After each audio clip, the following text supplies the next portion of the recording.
yes. Musa Jakadala Tigi wiki. Uncle Sam Muda Simbo. Barikiwa Studio. Kemele nyomandume Afrika wino. Nyomandume udukoni.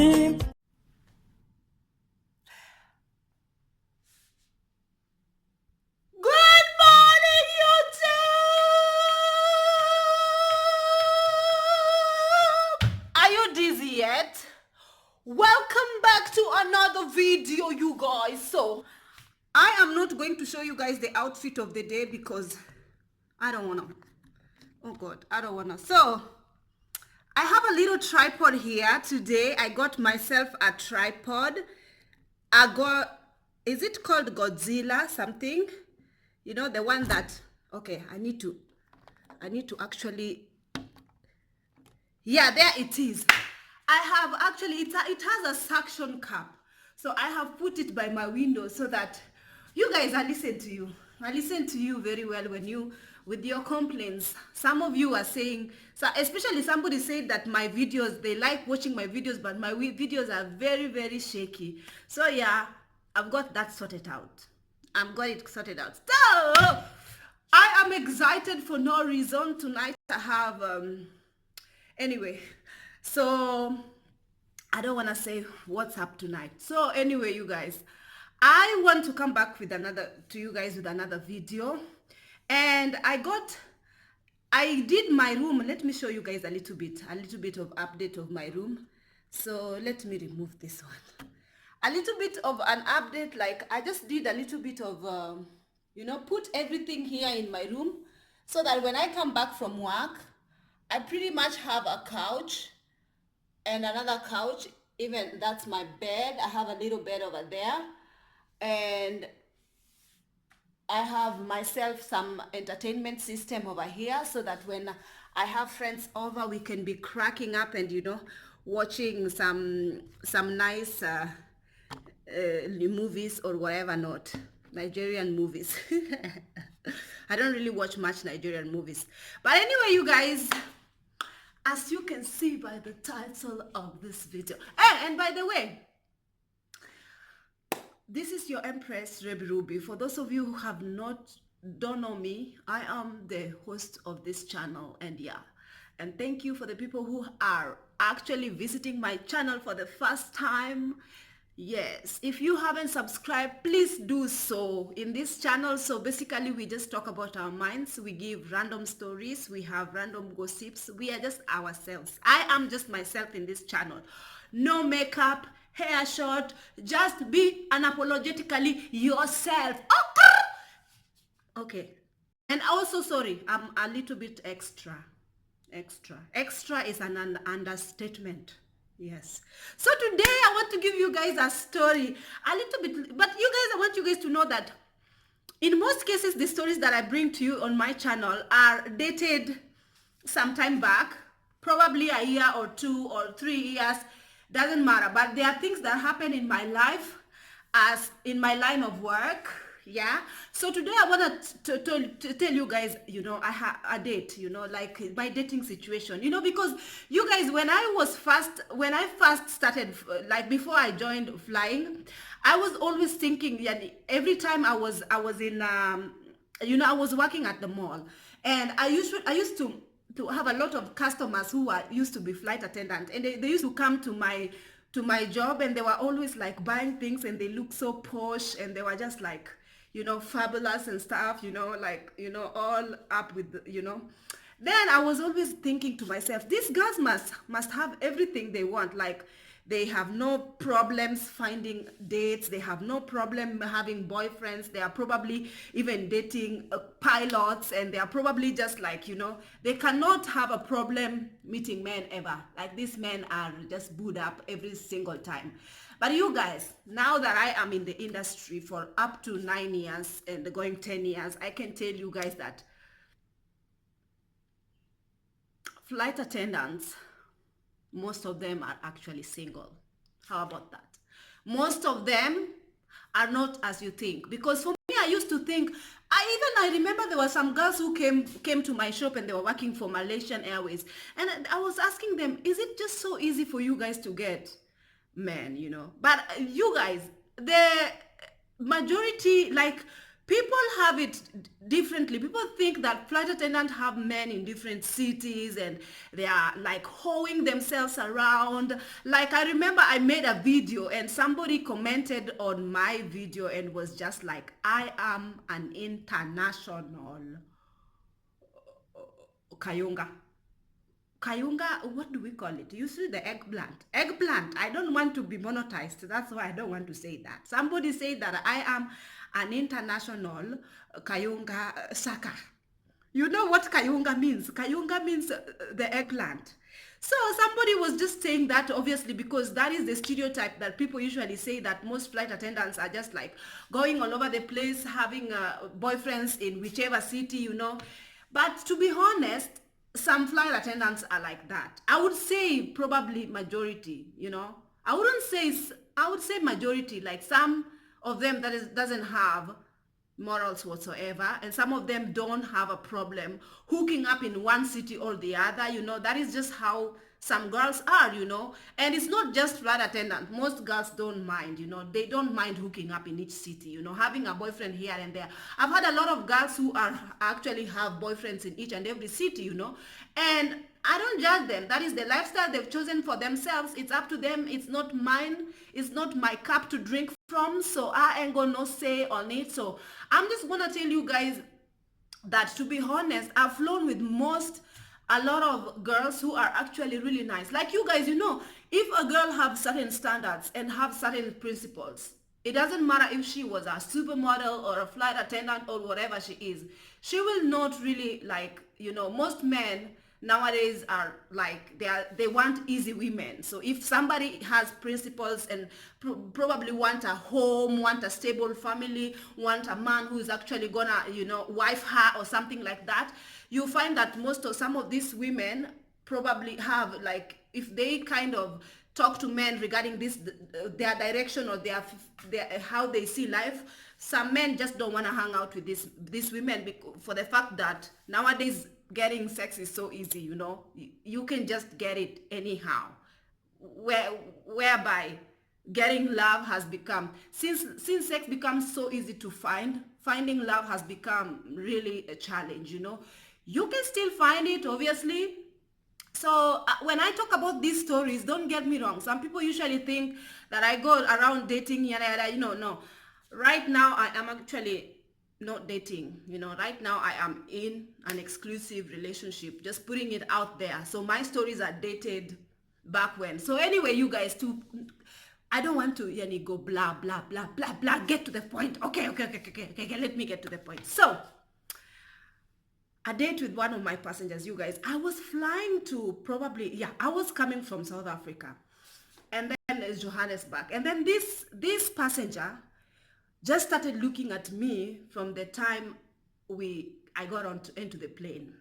He was just looking at me, and you know, he was sitting at the back of the plane, and it was just like, those days I used to work in economy.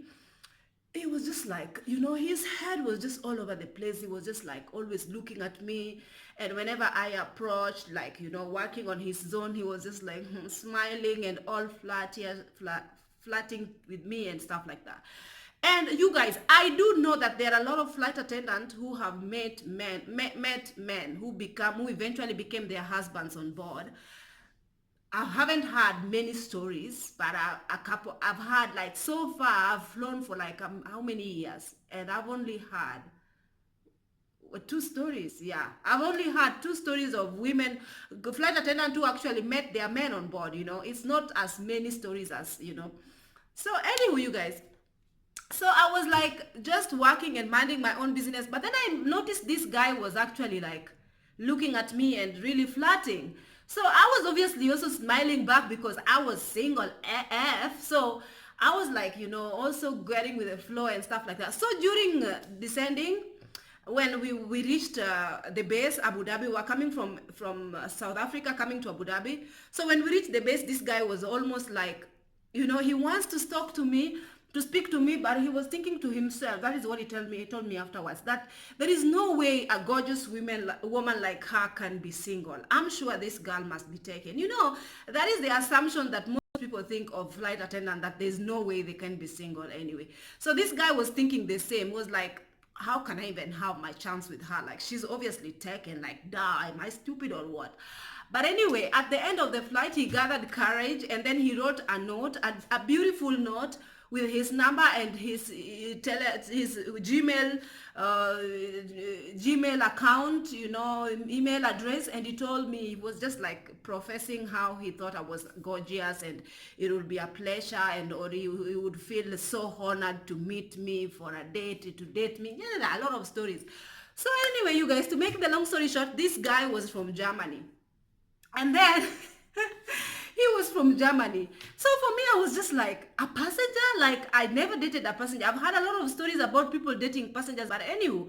So then I had a couple of German flights planned.